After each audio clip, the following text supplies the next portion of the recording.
Welcome to the No More Meds podcast with Dr. Corinne Weaver. Are you stressed out because you keep getting sick and don't know what steps to take? Are you sick of not getting answers from your doctor and always needing to take drugs? How would your life be different if you were healthy? Be inspired and stay tuned for some practical solutions for healthy living. Hello, everyone, and thank you so much for coming to the No More Meds podcast and listening to us today. We have a wonderful speaker. Her name is Moak, and she has a beautiful story of her life. And we were just chatting before we started the podcast, and we realized that we went to the same high school and didn't even know it. So that's just kind of interesting, how you grow up in a certain area, and even though your high school can be small, you can run into somebody and just really connect with that person. And I feel like, I don't know how you even got to my office, and maybe we could talk about that. So you came up to my office, and it really wasn't you that started, right? Was it your husband? It actually was. We actually came to your office about a year before that when you were still doing like the seminars at night. And I can't remember which one it was. I feel like it was maybe healing your gut or something like that. And we came and my mom came. And so we got an introduction there, and, you kind of get busy and you forget about it because, while you're feeling great, you don't really think about it. Right. And so my husband actually came to your office about a year later, and I saw like all the help that he was getting. And I was like, there's something to this, and I don't feel good. So I need to give this a shot because nothing else has worked for me. So. Well, looking at you today, you're just so beautiful. You do not look like you're diagnosed. We're going to talk about your diagnosis, what you got, which was a shock, right? I mean, you had no idea you had this certain diagnosis that we're talking about. But tell us about that story of you living, I guess, a high school wild crowd. Was this high school or college? This was, I kind of like liken it back to high school because at the time things were kind of going on that were kind of red flags, but you're a teenager, so you think, and your parents think it's just hormones and things like that. So, irritable, and I would get hot all the time, almost like hot flashes, and I would be sweating, and, I just thought, I'm going through those teenage years. This is just what this is, and I didn't think a lot about it. And as I kind of continued through high school, it, got a little better and wasn't a problem. And right in my early 20s, I started my first job, and it was kind of during that crazy time that all the layoffs were happening, and I was really stressed. And I think that stress is what triggered it because everything just kind of blew up and was horrible. In the beginning, I actually had hyperthyroid. So during that period of my working and everything, I was losing my hair and I was losing an enormous amount of weight, but I had a voracious appetite that just would not go away. I wasn't sleeping well. My whole demeanor changed in the way that I dealt with people. And my parents were really concerned and begged me to go to the doctor. But, I was an adult, I was fine. And so I wouldn't go. And so that kind of is where my motorcycle accident kind of comes into play shortly after that put me in the hospital and where they found what was really going on with me. So that's when they kind of did some blood work. They did. Right. Yeah. Okay, so you had the motorcycle accident and you're laying in bed. Did you have anything broken? I did. I'm not sure if you're familiar with where the Monroe Walmart is and Highway 74. So I was on a motorcycle for the very first time in my life, and I was on the back. And we maybe had went one or two stoplights, and a van in another lane was swerving to miss an already existing accident, and he hit us. So when he hit us, it threw me about 50 or so feet into the median. And when it threw me, of course, it knocked my helmet off. And so I hit the ground, and they actually had to airlift me. I had a broken pelvis on both sides. I messed up my tailbone and my lower back. But I think the worst part was I had I guess, a cracked skull, and I Oh, had some wow. subdural hematomas on my brain. And so that was the main reason that they, all of that sent me to the hospital. But when I got there, my heart was racing and they just couldn't figure out why. And my mom actually mentioned to the doctor, have you checked her thyroid? Because she's been having all of these other things going on before the accident. And so they did. And that's where they discovered all of the thyroid issues, which was causing all those problems before the accident. Before the accident. And that's why you turned wild. Yes. Going on a Have you been on a motorcycle since? No, not at all. Yeah. I had some family that actually sold theirs after I had my accident, and my husband loved to ride motorcycles and his family does. And I said, I don't want to be that person, but if you just wouldn't ride them, I would really appreciate it. And so, we don't ride here.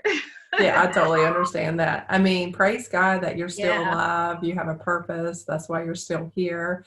Yeah. And, going through just the healing part of broken bones, like your skull, your pelvis, and now you're learning that you have this crazy thyroid disorder that you have to live the rest of your life with. What was that like? And you were 20, how old, 20? I was like right between 20, 21, about to turn 21. I think, I really didn't think a whole lot about it, to be honest. I was happy that I was starting to feel a little bit better, but I don't think until I actually had all the treatments, which I'm sure we'll talk about, that I really started to think about, what was I doing to my body, and were these treatments effective, and were they going to help me to actually feel better in the long run? So they put you, I guess you just went, how long did you stay in the hospital? I was in intensive care for, I think, a week. And then I think I was in the hospital a little bit longer after that. Praise God, most of my injuries were really severe, but I didn't need any surgeries or, I recovered fairly quickly as best as I could, And then straight from there, I got I guess the hospital assigned me a endocrinologist. And so I started to be on a lot of medication at that point. So. And what did they diagnose you with? They said hyperthyroid in the hospital, but the actual diagnosis from my doctor later down the road was Graves' disease, is what he mentioned. Did you look like somebody from the underworld? I had a goiter, very large. And, looking in the mirror every day, I guess I just didn't really notice it. But a couple people pointed it out to my family. I think that's not normal. And I had very bulging eyes. And I guess very pale. I had lost the smallest I had ever been. I had lost a lot of weight without trying.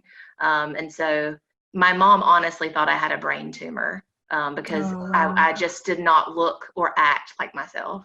So what did they do? What did the endocrinologists do once they found out you had the Graves' disease? So at first I was on thyroid medication and heart medication and blood pressure medication. And then after being on that for a few months and getting the routine blood work, they said that they really didn't think they could help me get back to the way I was. So they recommended that I have the radioactive iodine therapy that would completely disintegrate my thyroid. And then by being on medication forever, that would be my best shot at being old Amanda. So right. Yeah. And that's probably at the time, that's all you knew, and that's what they had to do, right? Yeah. Mm-hmm. So once they did all that and they somewhat regulated your thyroid, how did you feel? How many years later did you feel like you ever got back to normal? Yeah. To be honest, until I started coming to you, that is the soonest that I ever felt back to normal, to be honest. I remember whenever I had my thyroid, killed essentially and was on this medication, I remember thinking, it's going to be awesome now. I thought of it almost as like an invader. So once I fix whatever this is and I'm on medicine, everything will be fine. And it was the total opposite. I mean, I really felt horrible. I was exhausted all the time. And even when I wasn't sleeping, I felt like I wanted to be sleeping. I had a lot of brain fog, and I was still pretty irritable. And so for me, that was frustrating because I feel like I was kind of sold this really great bill of goods, and then here I am, and I don't really feel any better. I actually feel a little worse. So. Yeah, there's so much that we are learning now on the thyroid. When you came to my class, I don't know how long ago, that was 3 or 4 years ago. Yeah. And I was diagnosed with actually the opposite. So, there's the Graves' disease and then there's the Hashimoto's. Yeah. And so there was something wrong with my body, where your problem was you couldn't gain weight. My problem was I couldn't lose weight. Yeah. So there's so many listeners right now that are like, I have a weight loss issue, or I have I can't lose weight, I can't gain weight. And then a lot of that has to do with hormones and Yeah. balance and stress. And can you imagine how much stress Yes. people are under right now? I am And sure. how that can affect your adrenals and how that can affect your thyroid. And so when I went to a personal trainer for like a year, I was doing this weight loss thing, and I knew everything to be healthy to lose weight. And I think I lost like 2 pounds over a year. Oh. And I was like, okay, something's really wrong, and Yeah. that's when I got into functional medicine and did my own blood work, figured out how my thyroid worked, looked at the antibodies, analyzed it, and I was like, oh my goodness, either I'm going to pick a pill or I'm going to figure this out. Yeah. And so, with the No More Meds podcast, I'm like, I got to figure this out, For sure, so yeah. at that time I did tons of seminars, and then I realized how important the thyroid is. And a lot of people don't know that every cell, when I tell people this, every cell in your body, how many cells do you have? Like trillions, right? So every cell needs the thyroid hormone to function. Yeah. That's how important it is. It's not like this little gland that just sits here on your neck that's just hanging out. I mean, there's so much connected. And now that your brain's connected. And so just recently I had a little girl come see me, Amanda. She was so little, probably, let's say, I think 12, 13, and having, some anxiety. That was her main symptom. And so what we figured out was actually she's having a thyroid issue. And so what we know now is that the brain connects to the thyroid, which connects to your liver, which connects to your gut, and how it always interconnected. I guess I'll use this word. Yeah. So interconnected, and they all speak together, and we have to look at the body as a whole. And so this little girl that was having anxiety, the medical doctors just want to put her on, what am I going to say? Anti-anxiety medication. Let's fix that problem. Yeah. And, the parents somehow found me, kind of like you found me at a seminar. And so we're working to get her body. And the dad came in the other day and told me she's doing a lot better. Oh, good. With, helping her body just heal and getting the thyroid back function. So that's what people need to know is that, when you start having symptoms like you were when you were a teenager, we think it's just something going on, but now that you know your body and I guess you've been dealing with this I don't want to say your age, but how long? Yeah. A few years. Yeah. I mean, close to 20 years. Close to 20 years trying to figure this out. Yeah. And, you've only known me for how long now?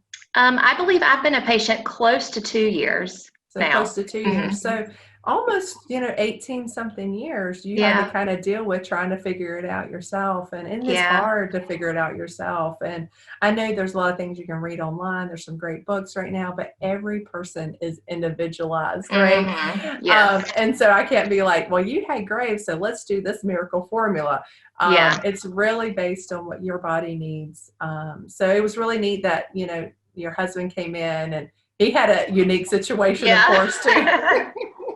And you guys are just so adorable when you guys come in. Just such a sweet, loving couple. I love seeing the two of you. Oh, thank you. And just the changes that you've made and with your health. So tell me some of the changes that you made in the last 2 years that you feel like has made the biggest difference on your health. I would say the chiropractic and the supplements. When I really got on the vitamin and supplement program that you gave me, it was like, I felt good. We were talking about prior doctors, and I had been to so many doctors who would just say, I mean, you just need to get used to this. This like lethargy and being tired it just comes with the territory of what you have. And I've seen many doctors in a couple different cities that I've lived in, and they've all kind of said the same thing. And, I got to a point where I was like, this cannot be right. I need to feel better, and there has to be a way that I can. And it's funny looking back that none of the people that I had seen before ever mentioned vitamins and never even tested me for a lot of vitamins. And I find that really vitamin levels, I should say. And I find that kind of shocking now because, just the D and all the other ones, just energy wise, have just been a game changer for me. And I think that's probably been the biggest thing. And of course, talking about my injuries from my accident, the chiropractic has just been amazing because I don't ache anymore. I don't feel those stiff joints anymore. I sleep better. And I think the biggest thing for me is my immunity is so much better. I feel like I had such low immunity before. We used to travel a lot for work, and we would go to various cities and be around large crowds of people. And every time, no fail, I would be sick when we got home. Every time, Mm-hmm. cold or something. And since I've seen you, I've been sick one time, and that's it. And That's so awesome. I sang at church a lot before, and I would always say, I can't this Sunday, I'm sick. And that was always like the running thing. Amanda's going to go out of town next week, so she's going to be sick and she's not going to be able to sing for a while. And, now my immunity seems very strong, and I'm never really sick anymore. And I just overall, I feel like my old self. And it took a while, but it was really worth it. So Yeah, that's one thing is what we're teaching people is about patience, with your body. Obviously, it didn't just come about overnight. When we did blood work on you, I believe it was your vitamin D levels, weren't they like, they were 20. like, they were like so They're low. bad. Yeah. And I'm like, for one, I was like, if we just get that normal, your body's Mhm. just going to feel so much better, because vitamin D it can act like it's like a precursor to a hormone. So it can kind of act like a Okay. hormone and kind of balance your body and get Yeah. toxins out of the liver. And, babies that come in with jaundice, that basically just means that their liver, they just need to get out in the sun. Yeah. And, living, in the area that we do, we can get out in the sun a lot, but Mhm. there is certain genetics that we have found that people just don't absorb vitamin D as well. So taking a certain supplement, and now we know D3 and K2 are real important to kind of mix together, and that really helps with the absorption process. And it really, not only just helps your liver, and every time you help your liver, you're helping your brain. So that's always a good thing. Yeah. Yeah. The brain fog is gone.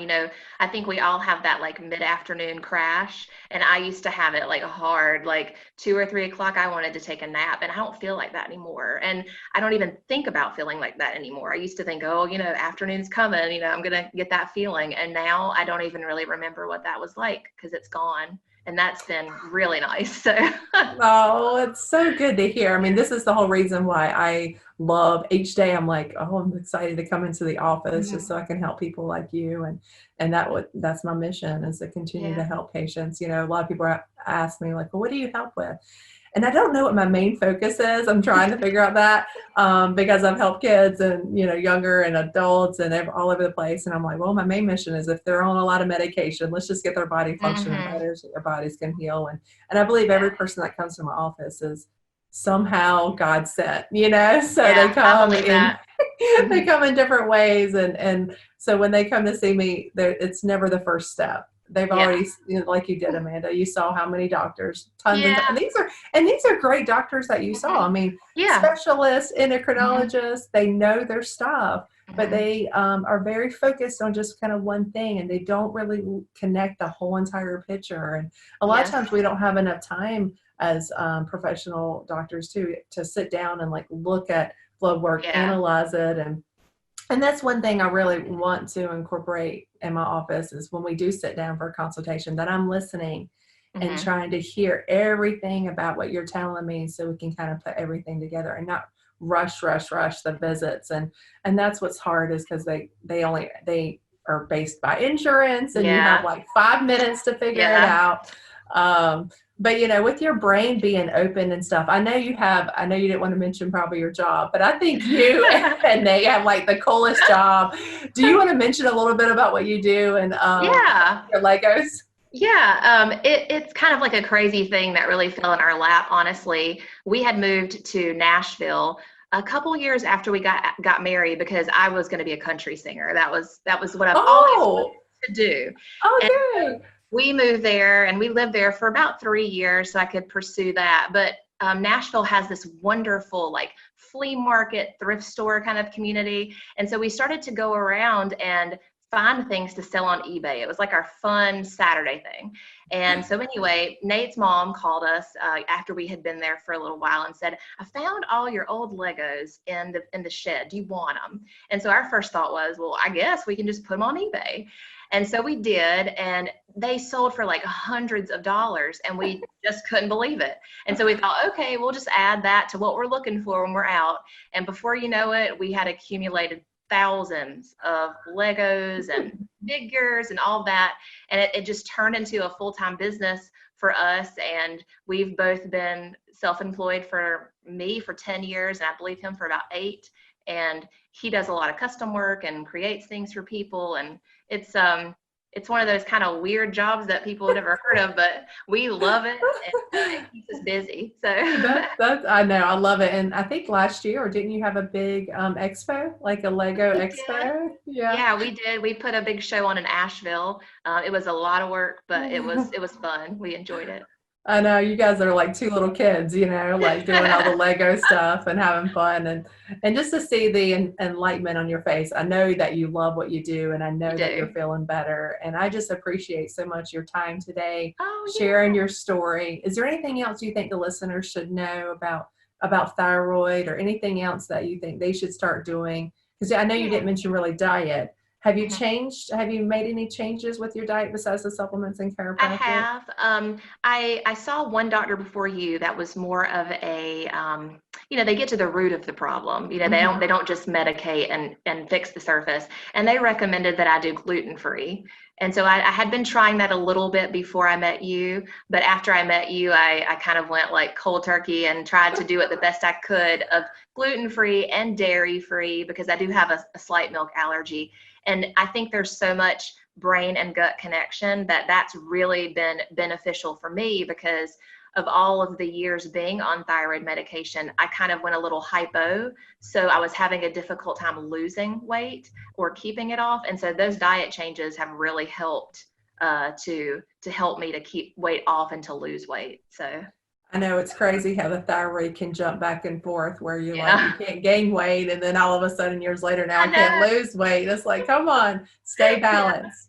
Are you doing any also like breathing exercises or anything to help you relax, to deal with stress? I'm kind of an anxious person naturally anyway. So I do remember when I met you about the breathing, and I discovered like, I don't breathe right. I can't even get a full breath. And I remember, after doing the chiropractic, and I would sit here and I would actually take a full deep breath. And I was like, I can actually do that now, and it does help. And it helps to calm me. And I just sit there for a minute, and it really kind of balances it out. So. And that probably helps with your singing. Yeah. Are you still singing? I'm not so much right now, but I hope to get back into it.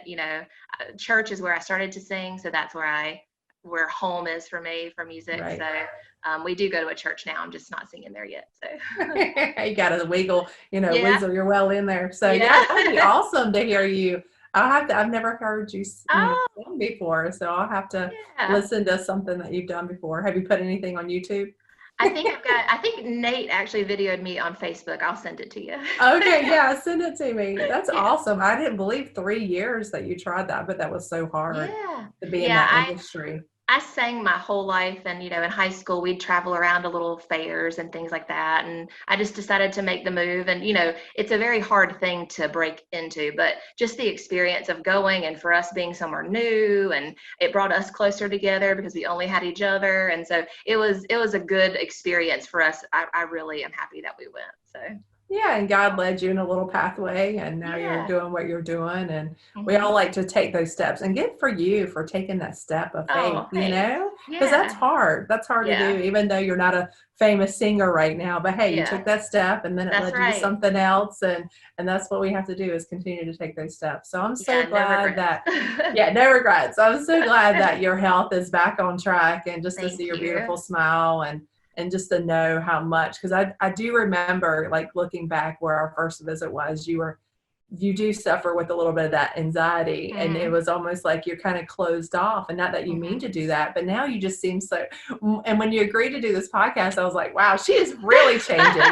You know, like I just see her just like really opening up and, you know, being more vulnerable, and sharing a story is not easy. No. That's something that's hard, you know, to let other people know. But the reason I know that you did it, because you know if someone's going to listen to this and be like, you know what, I suffer with thyroid, and let's, you know, find an integrated doctor, either me or somebody else out there that can help, you know, them live a healthier life too. So I'm so proud of you, and I appreciate you so much. That's why I wanted to come on, because, you know, you do feel a little hopeless in the moment, and your natural inclination is to just rush to whatever the first person offers to kind of help you. And I think that in hindsight, I wish I would have known you then. It would have saved me a lot of heartache. But if people maybe can just think outside the box a little bit and maybe get a second opinion, just to make sure that, you know, what this doctor is recommending is really the right fit for them. Because like you were saying, the thyroid does so much. And if you don't treat it properly and correctly, it can really cost you so much down the road. And so yeah, exactly. Because a lot of times, you know, people will have the thyroid disorder, whatever it may be, and they get their thyroid medication, you know, and they start taking it, and they're like, oh, this is going to make me feel better. Yeah. And then it does it, and you're like, what's wrong with me, you know? Or some people feel like they have a thyroid problem, and then they don't get the necessary tests done properly. Yeah. They just get the TSH done. They're not looking at the T4, the T3, the uptake, and antibodies, you know, how it all works together. And they're not looking at the whole picture. They're just getting that one thing done, and it just looks somewhat normal, right? But they know there's something still wrong. So just let them know that there is certain testing that you can do. And it's not all about the thyroid, it's the adrenal complex. So I think we've done on Nate, we did adrenal. Yeah. That was a big eye-opening experience. In fact, I just completed my Dutch test. Oh, did you? Yeah, you know, I've been doing so many on some patients, and I've never had it done before, but I love it.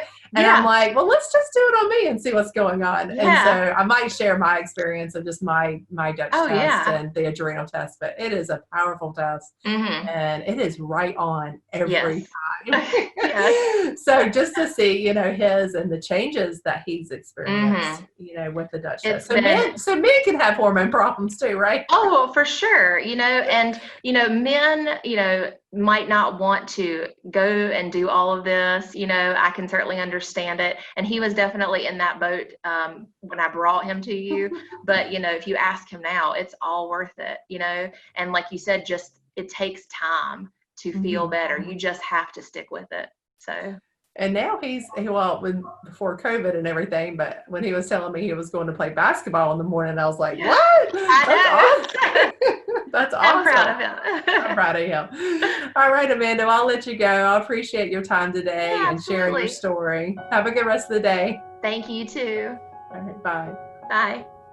Thanks for listening to the No More Meds podcast. If you enjoyed this podcast, please share your favorite episodes with your family and friends, or at least leave a review on iTunes or Stitcher. The content and opinions expressed are those of the host and presenters. They are not intended to diagnose, treat, cure, or prevent disease. Product statements have not been evaluated by the FDA.